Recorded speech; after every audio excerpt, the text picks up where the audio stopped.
Hey, Crystal Maiden here, bringing you post-commentary over Zelda 1. Easily a incredibly well-known classic. And you know what? I actually like this one quite a bit. Obviously, I'm playing this on the Wii Virtual Console. You know, like, the version of Zelda 1 that I grew up with was the version of it on the Game Boy Advance. But unfortunately, I don't have a Game Boy player just yet, so the only way I can record games is either through Fraps or through Elgato on my TV. So you're gonna have to settle with the Wii version of this. Then the unique thing about Zelda 1 is that it was actually the very first video game to let you save your game. This is revolutionary. I mean, I'm pretty sure that they would have invented that anyways. But it is pretty amazing just how revolutionary this game really was. What I'm doing here is basically going around the overworld and looking for all sorts of rupees. Because the cool thing about Zelda 1 is its non-linearity. You're not forced to go anywhere in the overworld, you know? You can theoretically go to almost any dungeon in any order. Like, it's amazing. There's basically a whole bunch of different secret areas in the place that you can get a bunch of rupees from. And you're gonna see a lot of those. But I'm not going to be showing off all of them because, quite frankly, trying to find every single secret in the game is tedious. Because due to the game's limitations, it doesn't really do a good job of showing you where everything is. The vulnerable walls look exactly like all the other walls. And and the bushes that can be burned down look exactly like every other bush. There's no indication of what's a secret and what's not. And I know it's the NES, but I have a hard time believing that that's graphical limitations. See, that wall looked just like any other wall. Like, I have a hard time believing that they couldn't just make a crack in the wall. I'm cutting back to here because you don't want to see me going through every single part of the overworld that you've already seen, unless it's absolutely necessary. These guys are Octoroks, obviously. They're the first instance of all of these enemies in the game, and basically, a lot of the enemies of Zelda made their first appearance in this game. The red ones are kind of weaker than the blue ones. They die in one hit, even when you use the wooden sword. Although the sword is clearly with a red blade and not a brown blade, so I'm not really sure how it's made of wood, but whatever. And obviously the blue Octoroks die in 2 hits instead of 1. They seem to be just as fast regardless of what color they are though. The cool thing is that when you have your health full, then using the attack will actually send a sword beam. And not only will it won't just send a beam, it'll actually send a sword-shaped sword beam, which is really cool. And the thing that annoys me about the sword beam in most Zelda games is that it deals less damage than a regular sword attack. So I'm completely discouraged from using it because chances are my sword beam's gonna hit the enemy and not my stronger sword attack. So it basically discourages you from being good at the game because, oh, you got your health full, well now you should probably get hit because otherwise you're probably going to do less damage on average than you normally would because of the sword beam. But in this game, the sword beam deals about as much damage as a regular sword swing, which is how it should be. Granted, that's overpowered, but I don't care. I should have a reward for having my health full. These guys are Tektites. They're pretty annoying. Their movement is kind of unpredictable and they can jump on you pretty easily. I like how he doesn't actually tell you which old woman you have to put. I mean, there are plenty of old women in this game. Not even just taking into account the universe.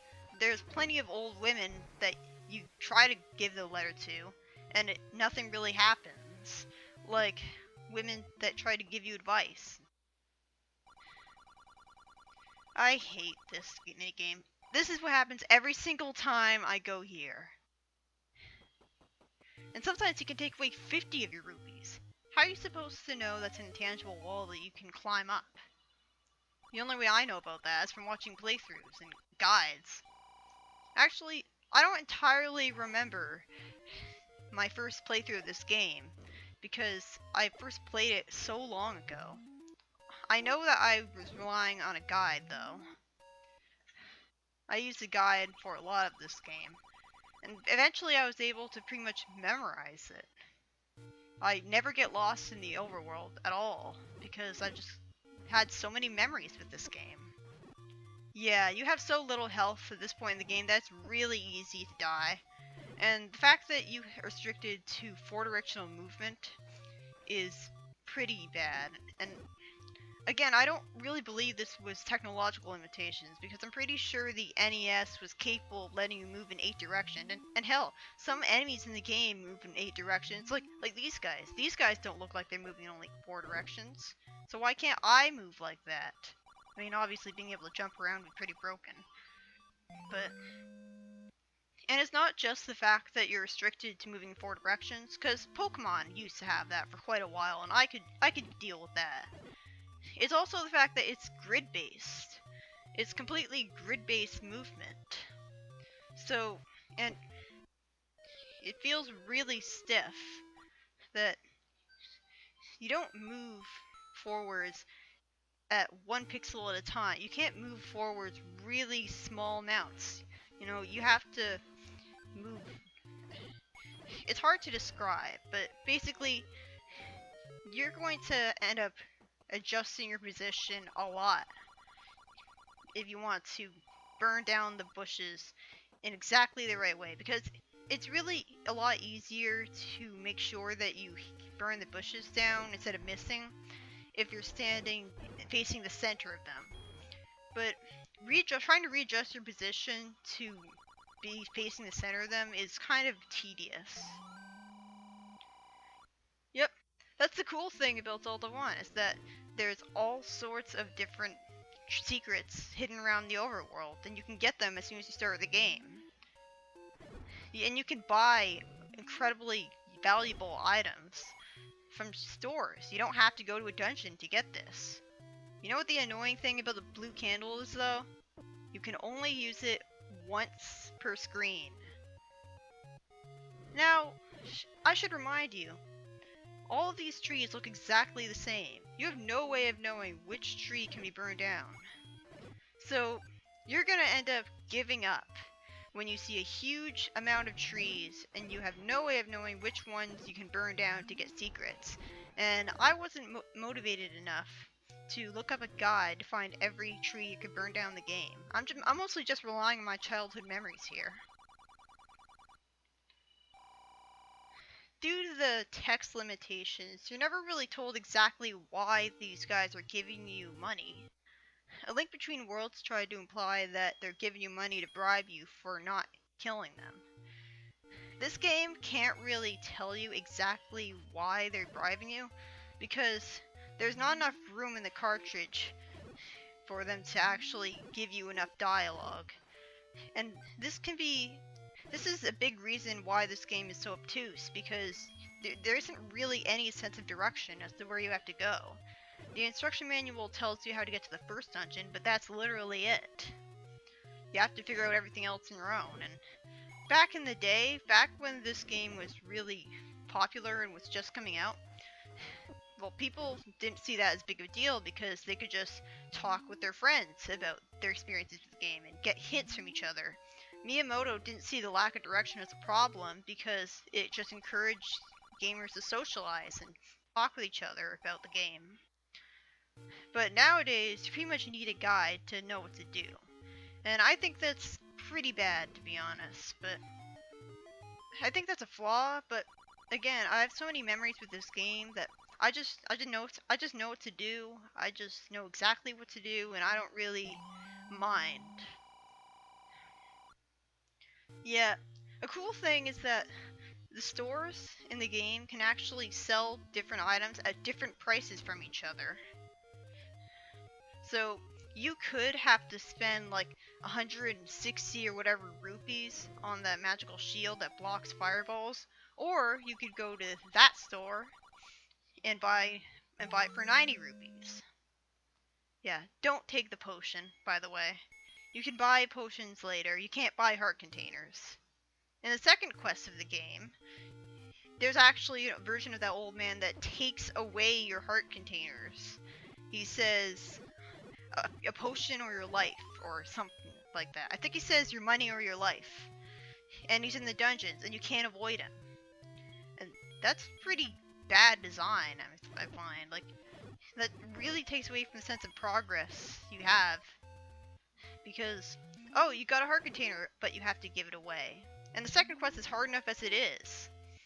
Like, part of the reason the second quest is so hard is because there's these enemies called red bubbles that, no joke, when they hit you, you almost permanently lose your ability to attack. And the only way you can remove that curse is to get to a great fairy, which is all the way out in the overworld, by the way, or drink a red potion, and thus waste that red potion. I don't know if drinking a blue potion will work too, but yeah, that sounds like a horrible decision. That's the single reason why I never tried to beat the second quest, because of those bubbles. Bubbles are annoying enough. You'll see bubbles later on. The main reason why I like Zelda games so much is because of the sense of accomplishment that they give you. Because there's so many different tasks that you can accomplish. And every task gives you a small feeling of accomplishment. Yeah, it's really easy to die at this point in the game. But believe it or not, folks, that death was the only death in the entire game. And this game doesn't do the weird thing that... Oh, hold on. Master using it and you can have this. What he doesn't tell you is that what he means by that is that you have to have enough heart containers and then he'll give you the sword. How are you supposed to know that? That is horribly translated. All of the game's script was written by one guy. I don't remember his first name, but I think he had the last name Tezuka. Yeah. And there's also these really annoying guys that steal your money saying, pay me for the door repair. And you can actually get yourself out of having to pay him by just pausing and pressing a certain button combination at the menu. Basically, oh, here's a glitch. Just enter the dungeon and then, boom, the locked doors open. I wonder why this glitch even happens. That's the only point in the game where this ever happens. That's the only point in the entire franchise that this happens. But hey, I saved a key, that's awesome. Anyways, this game is unique in that you can pause during the dialogue of an NPC. You never see that in any other Zelda game. Wait, no, you can't pause during dialogue in Zelda 2 either. I'll be getting to that game later. Its late game is kind of annoying, so I'm kind of putting it off. Anyways, I don't exactly remember the button combination for saving the game whenever you want. Because I've been doing it so much throughout my life that I know the muscle memory, but... Well, I think that you basically... You hold down Z, or rather you hold down L and start and up on the control pad. Yeah, I think you hold those 3 buttons. Well, the control pad doesn't count as a button, but anyways, you hold those 3 buttons and then you'll get to the start. Then you'll get to basically the game over screen.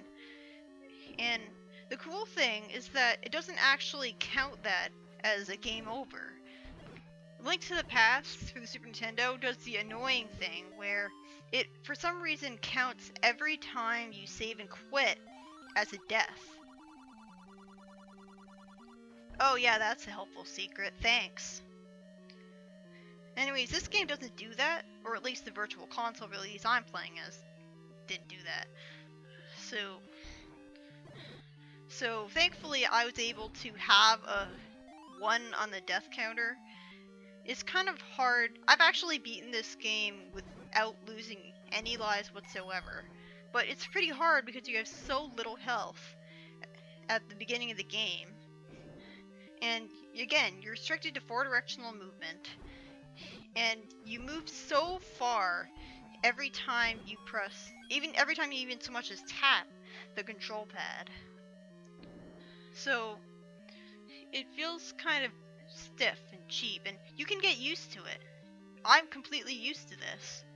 I think it makes the combat harder, definitely, but I think it's all about it adds a new layer of challenge to the game because you have to try to anticipate where the enemies are going to move, and you have to think ahead, and that's how you know how to deal with these guys.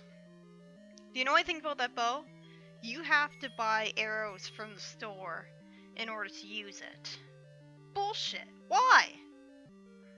That means that you're pretty much forced to wander around the overworld getting rupees. And thankfully you don't actually need to use the bow in this dungeon because let's say that you just went straight to the first dungeon because you didn't know what you were doing and you didn't collect any rupees whatsoever. So you didn't get the 80 rupees to buy the arrows in the store, and you didn't know which store to get them from. Well, you're not going to be able to use the bow when you first get it. And I don't think that's technological limitations. I think that's just a bad design decision. Like, I admit I have a lot of nostalgia towards this game, but even I admit that this game has a lot of problems. It has not aged very well. And it's not just about not aging well, it's also about just bad design decisions and early installment weirdness. And it really doesn't have an excuse for a lot of the problems it has. But I still love it anyways. I know I didn't talk much about this dungeon, but there's really not much to say because most of the dungeons in the game are pretty much the same. The first boss is pathetically easy. Most of the bosses in this game are pathetically easy. All you have to do is just spam your sword attack in front of them, and they die. Some of the bosses are really difficult and annoying, but for the most part, the bosses are easy. And I like that about this game. See you in the next part.